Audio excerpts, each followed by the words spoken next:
අනේ යන්න එපා. මට ඔයාව ඕනේ. මට බයයි. මගේ රත්තරන් දුවේ.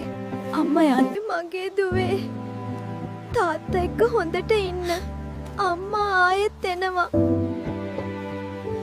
දියණිය මේ තාත්තේ මේ කවද?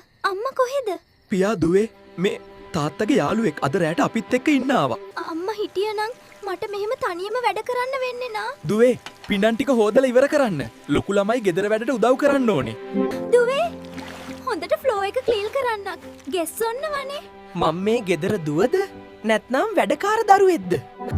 අම්මේ ඔයා කොහෙද? මට ඔයාව ගොඩක් මතක් වෙනවා. අම්මේ තාත්තා දැන් වෙන කෙනෙක් එක්ක. මම මේ ෆෝටෝ එක ඔයාට පෙන්නන්නම්. ඔයා දැනගන්නේනේ. මේ මොකද්ද? මගේ දුව මේක තනියම දැකලාද?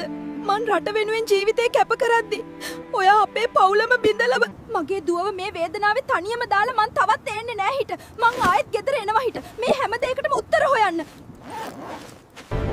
ඇම්මා මගේ දුව අඬනකල් මං නිහඬව ඉන්නේ නෑ උරු. තනියම නෙවෙයි.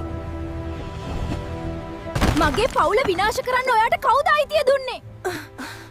අහන්න. මේක එහෙම නෙවෙයි.